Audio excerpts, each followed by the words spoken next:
Verse 309.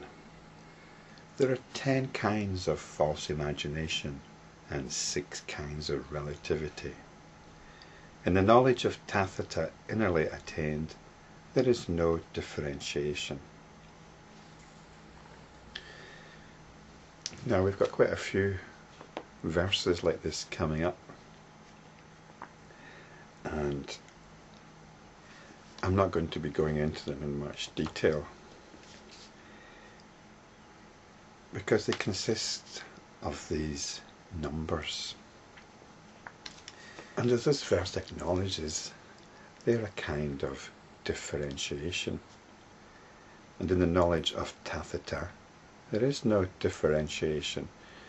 We can understand differentiation here as discrimination. There are reasons why we've got these lists. These teachings originally weren't written down. They had to be memorized, which is why the texts are often repetitive and why we get these lists. But these lists themselves, as I said, are another kind of discrimination. And as enlightenment practitioners, we move beyond the discriminating mind to suchness, to the knowledge of Tathata.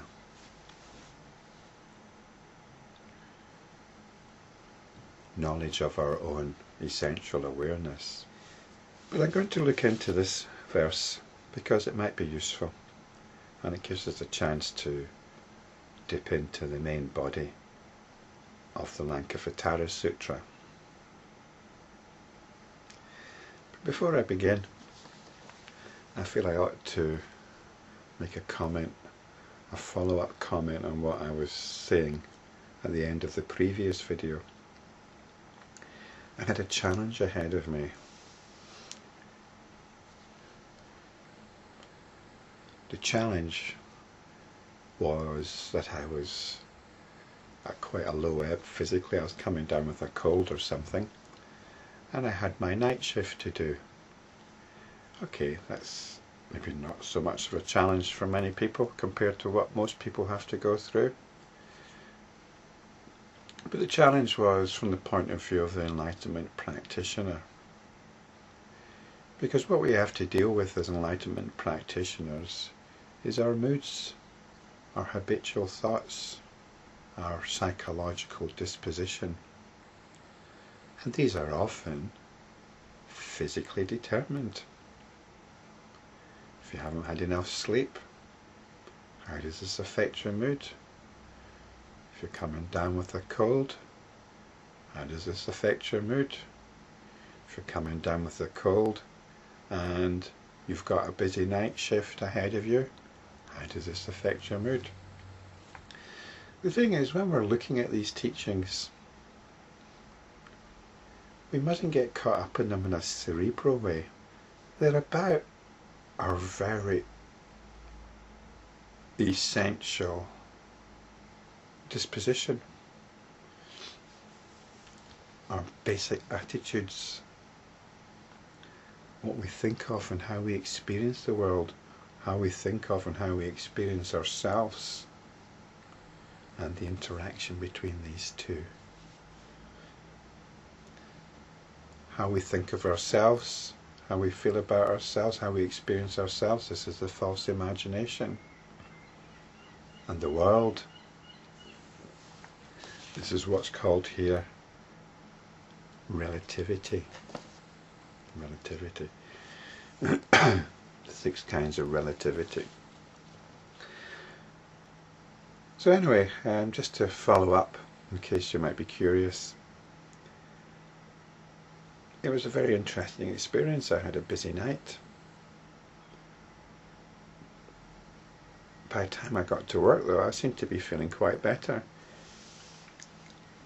because I'd identified how I feel in response to being tired, my response to coming down with a cold, and my response to having to go to work.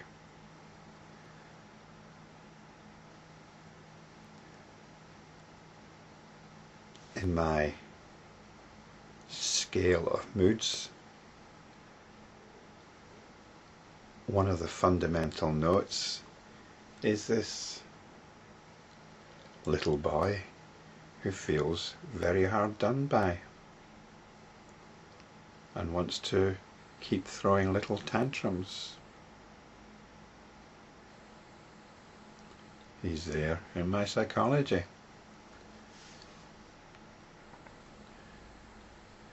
And he starts kicking up a storm whenever things aren't going the way he wants them to go. And basically, he's somebody I could do without. But there he is. I seem to recognise him quite clearly. I always suspected his presence, but there he is, waiting for his cue to come on and take over the show. As it turned out, I had a very busy night, but I felt fine. I felt fine.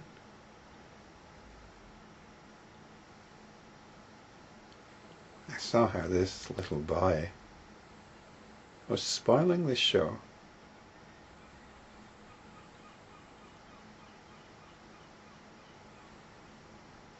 And how it's time to just put him in his place. And the way to do that is just to see what his game is. Once you see what his game is, that's all you need. So it was a very positive experience that night. So this is the level which we really need to be operating on. And when we look at these things, we don't want to be getting too conceptual about it. Our thoughts are reflections of our feelings, of our inbuilt emotional posturing with respect to being alive.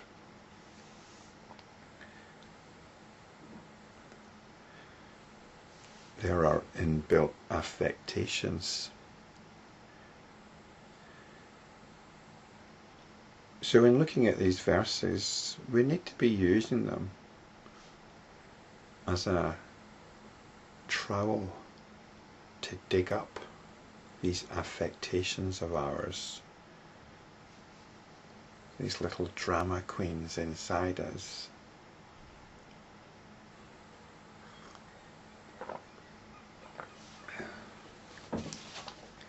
So, the 6 kinds of relativity. Now, I'm willing to be contradicted in a lot of this. There's possibly people out there who know more about this than I do, so I'm just going to launch into this from my own understanding. The 6 kinds of relativity are the 6 realms of existence. They're at the centre of the wheel of life. I don't think I've spoken about them before, but basically they're the realm of the gods, and the realm of the titans or demons, the human realm, the animal realm, the realm of the hungry ghosts, and the hell realms.